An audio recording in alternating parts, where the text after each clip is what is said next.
പാലക്കാട് മേപ്പറമ്പിൽ വഴിയരികിൽ ഉപേക്ഷിച്ച സിറിഞ്ചുകൾ കുത്തിക്കയറി 13-കാരന് പരിക്കേറ്റു. കാലിന് പരിക്കേറ്റ വിദ്യാർത്ഥി തൃശൂർ മെഡിക്കൽ കോളേജിൽ ചികിത്സയിലാണ്. സംഭവത്തിൽ പോലീസും ആരോഗ്യവകുപ്പും അന്വേഷണം ആരംഭിച്ചു. ചെരുപ്പഴിക്കാൻ പറഞ്ഞു, ചെരുപ്പഴിച്ചു. ഞങ്ങൾ മറ്റേ ഇവിടുന്ന് അത് ഒഴിവാക്കി നേരെ വീട്ടിൽ പോയിട്ട് അത് ക്ലീൻ ചെയ്ത് ഞാൻ പിറ്റേ ദിവസം മറ്റേ രാജീവ് ഗാന്ധി ഹോസ്പിറ്റലിലേക്ക് പോയി ട്രീറ്റ് എടുക്കാൻ വേണ്ടിയിട്ട്. അപ്പോൾ ഹോസ്പിറ്റലുകാർ പറഞ്ഞു നിങ്ങൾ നേരെ ജില്ലാശുപത്രിക്ക് പോകാൻ പറഞ്ഞു. ഇതിൻ്റെയാണെന്നുള്ളത് അറിയില്ലല്ലോ നമുക്ക്. ഇനി ആരെങ്കിലും കൊണ്ട് ഇട്ടതാണോ? അപ്പോൾ പരാതിപ്പെടാൻ ഇപ്പോൾ നമ്മൾ ആരെങ്കിലും പരാതിപ്പെടുക.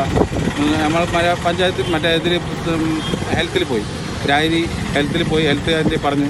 അപ്പോൾ മെഡിക്കൽ കോളേജിൽ നിന്ന് അവർ പറഞ്ഞിട്ടുണ്ടായിരുന്നു നിങ്ങൾ ഹെൽത്തിൽ കംപ്ലയിൻറ്റ് കൊടുക്കും, ഇതിന് വേറെ ആർക്കും ഇത് സംഭവിക്കാൻ പാടില്ല, അത് പെട്ടെന്ന് ഇവിടെ നിന്ന് മാറ്റണം.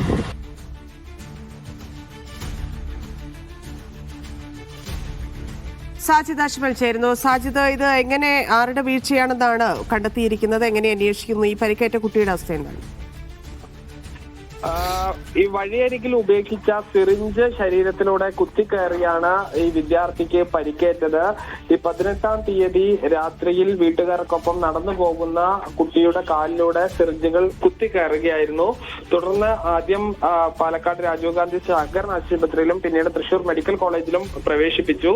എങ്ങനെയാണ് ഈ സിറിഞ്ചുകൾ വഴിയരികിൽ എത്തിയത് എന്നത് സംബന്ധിച്ച് ഇപ്പോഴും ഒരു വ്യക്തത വന്നിട്ടില്ല. പോലീസും ആരോഗ്യവകുപ്പും ഇത് സംബന്ധിച്ച് വിശദമായ അന്വേഷണം ആരംഭിച്ചു.